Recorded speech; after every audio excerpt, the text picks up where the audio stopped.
Developers, welcome back to Hi-Fi Tech and Entertainment channel.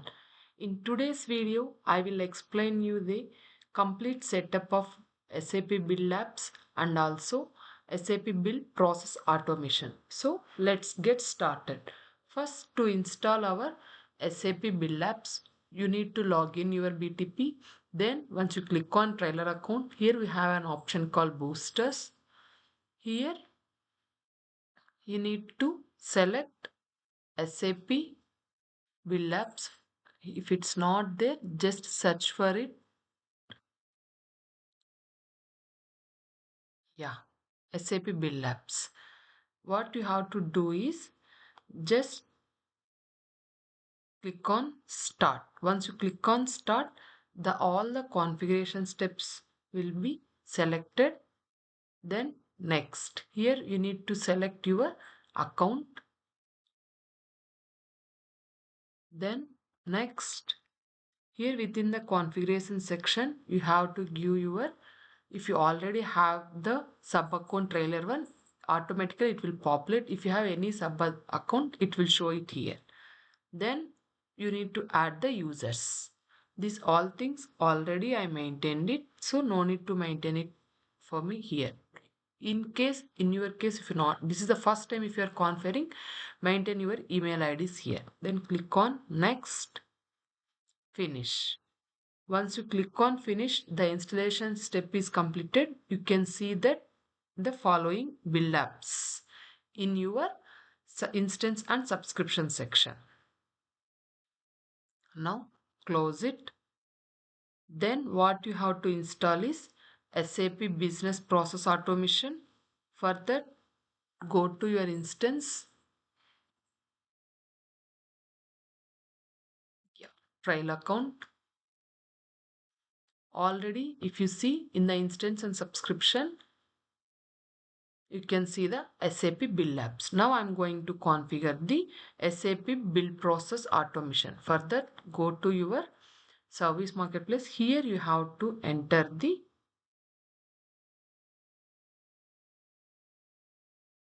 SAP Build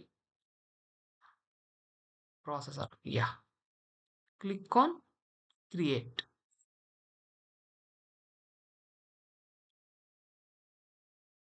Here you need to choose a plan, Standard, Cloud Foundry, everything. Then you need to give a instance name. Now I'm giving instance name is hyphen service. So based on your requirement, you need to give the instance name. Now the instance is created. Create. View the instance. You can view that instance in here in instance.subscription. Go to instance. Here it's created. SAP service is created. Now in the same instance, you need to create again. Again, go to service marketplace. Here again you need to create SAP. Yeah.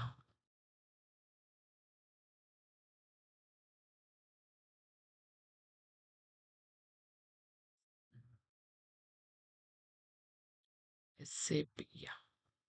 Create. Here you need to select a plan free. Now create.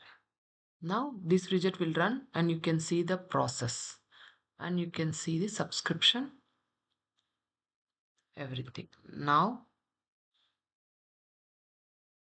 if you see the build process automation, already the build apps is subscribed and this one is going to subscribe. Meanwhile, what you have to do is go to your users, select your default.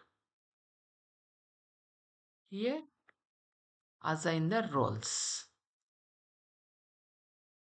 Here we need to assign the process automation roles. Enter process automation. Here admin, developer and participant. These three roles I'm going to add it, assign. Once this is assigned, now go to your instance and subscription places.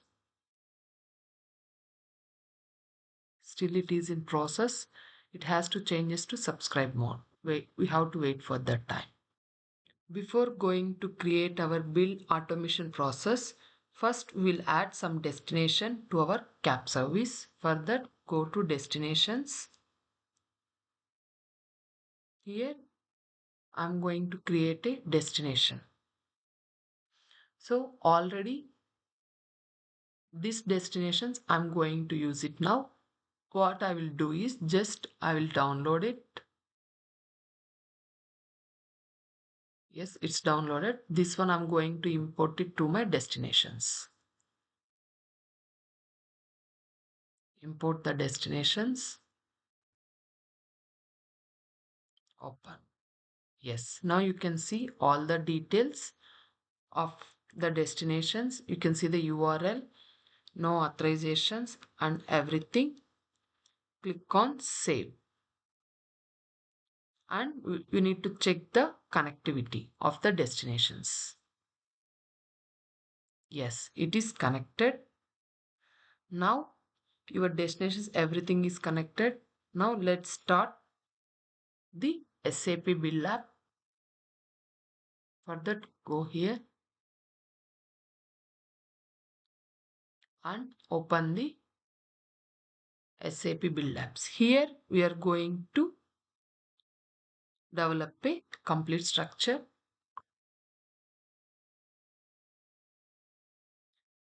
In your account already some application will be there. Just import it here. If you don't have, in my previous videos already I imported some applications, I mean risk management application. I created a service and I created the Fury element, everything in bash, and I imported here.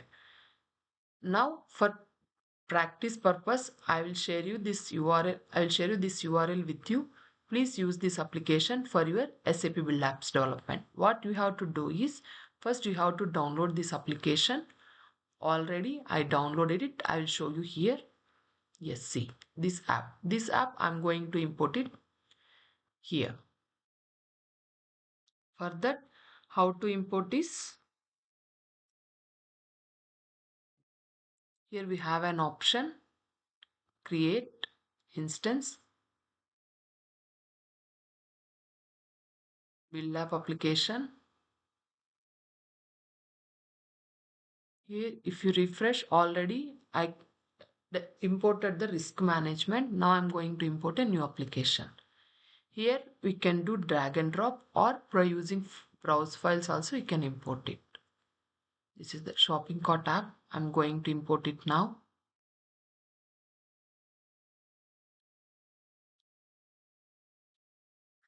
Now select this, click on import.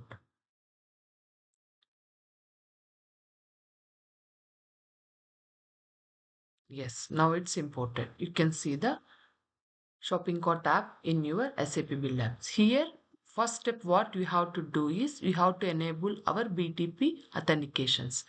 For that, go to your lobby, open this shopping cart app. To enable our BTP authentications, if you log in first time, it will ask you the credentials.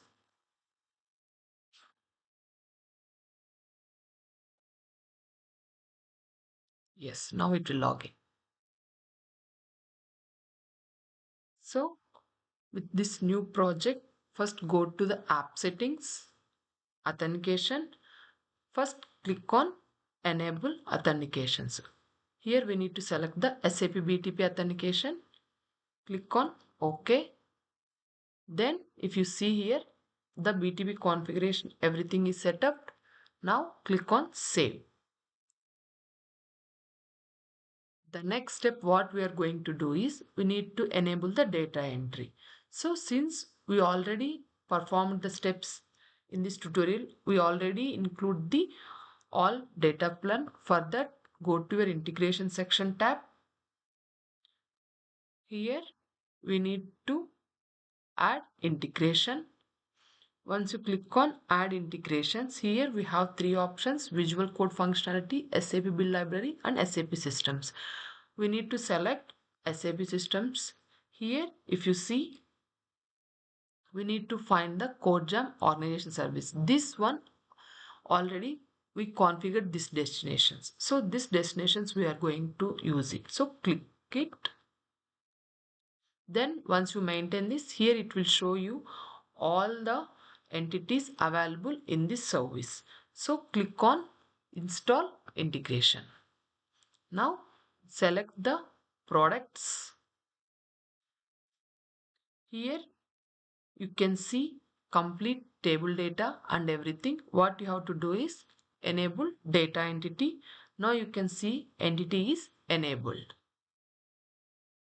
So you can click on browse real data to see the data inside the service. So this is the data. If you want to maintain new records also, you can maintain. Now click on save. Now click on exit in the upper right corner to return to your back page.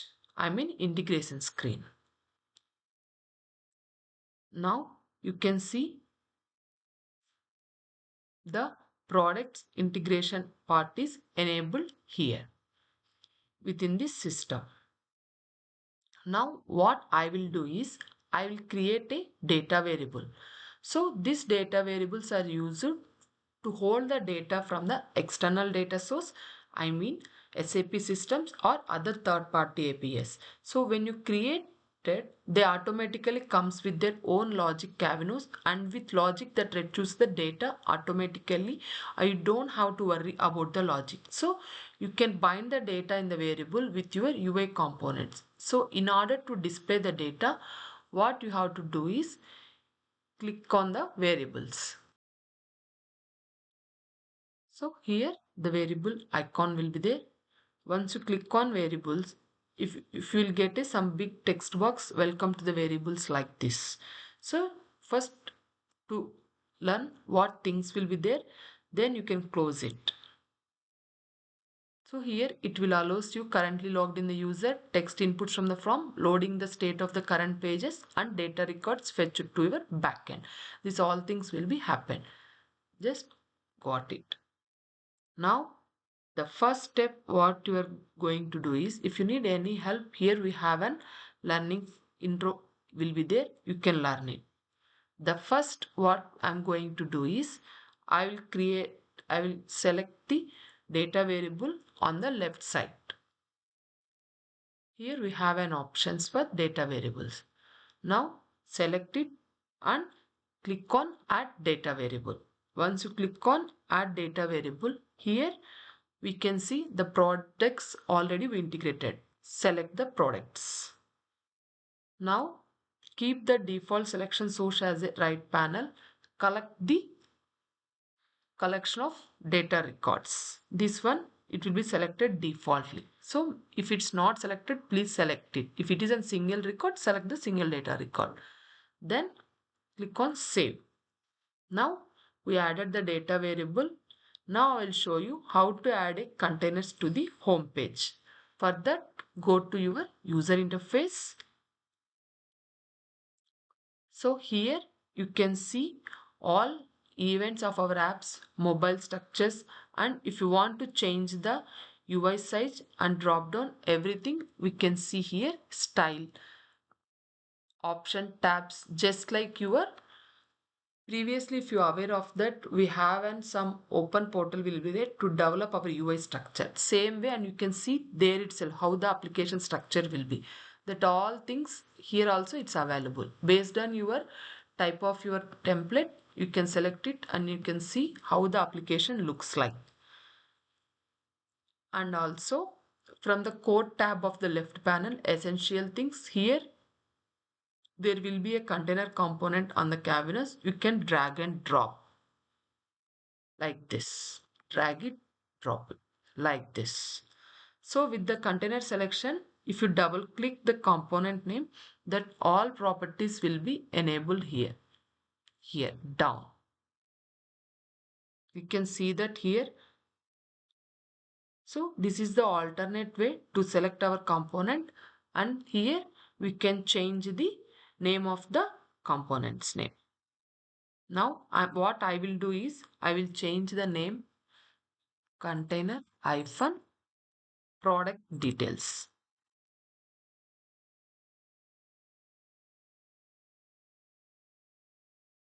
space list. Once I maintain this here, you can see the container name is changed automatically. Now this is the component. Just I showed you how to manage the components to your project, and while you are building it, and you can maintain the further details. Now what I will do is here in this container, I will drag and drop the title. Yes. So within the title components, once you selected, here you can see what the content is there. Here I will maintain separate data. This title I will change it to some text. I will maintain like by some hardware today. So this is the text I maintain. Then go to your left side core panel. Here check the list is there or not. Yes, here we have a list. Then within the list, what you have to choose is larger image list item in the container. Just drag and drop it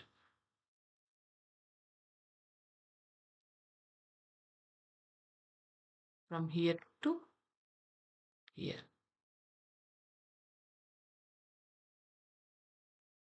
Yeah.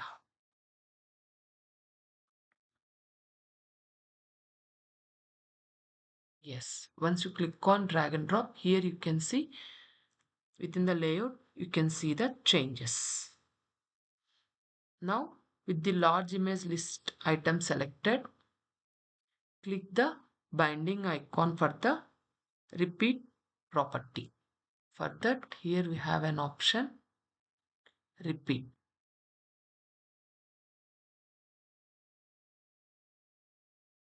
So once you select that, it will show a pop-up, and it will ask what data you want to repeat. You want to maintain a static value or some formula. Here what I will do is already we configured the data variable products, right? That one we are going to add it here. Data variable, once you select that, here we need to maintain the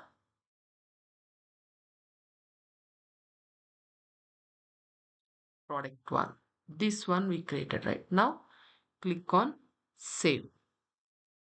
See, now it is created. Like this, we need to add the containers lists. If you want to maintain any images, that all things we can maintain it here. Now I will show you how to stylize the container.